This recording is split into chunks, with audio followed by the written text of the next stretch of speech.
Well, we talked briefly about the Vegas Golden Knights and how Kessel was a healthy scratch for that team. And I tell you what, this was something that caught me out a little bit. I didn't think that Bruce Cassidy would actually do it, even though he should have. Okay. And Kessel, really, the reason being is that within that lineup and the lines that they have, he didn't really fit and he wasn't producing at the level that they needed to on both sides of the puck. And this is the first time for Kessel to sit in 1,064 games. That started in 2009. Like we're talking like housing market crash. Okay, it's been forever, but his regular season record will stay intact.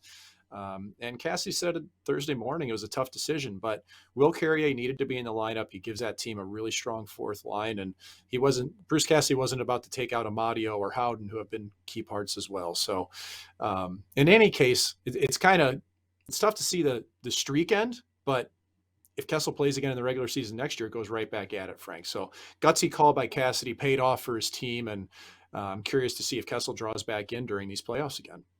I'm sure he will. Look, something will pop up at some point. And by the way, this is exactly how the beginning of the end of Keith Yandel's streak. Remember, he was a healthy scratch in the playoffs, and then the streak continued on. He set the record, et cetera, et cetera.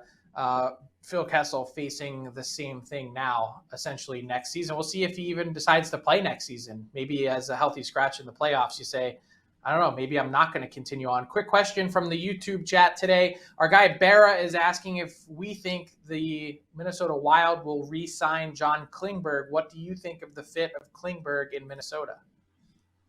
I don't know. There's a lot of teams available. I felt like that was more of a patchwork deal, and I'm not sure that the results have been what was hoped for. What do you feel on this one, Frank? Yeah, I'm going to say no. If I'm not mistaken, wasn't he a scratch at some point in the Yeah. series as well? And that's So why I have the same thought. I think he's going to move on. I think he really screwed up last summer. Should have taken what he had with Dallas, even in the yeah, season last year.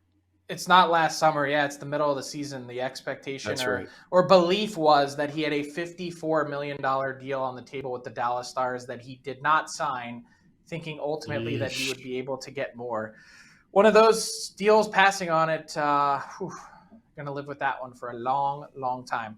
That'll do it for today's edition of Daily Faceoff Live. So much happening in the Stanley Cup playoffs. Cannot wait for tonight's action. We'll be back Monday, 12 noon Eastern, to break it all down. Until then, keep it locked on dailyfaceoff.com for all the latest news, insight, and analysis. Have a good weekend, everyone. Thanks for tuning in to Daily Faceoff Live. Make sure you hit the subscribe button to never miss an episode.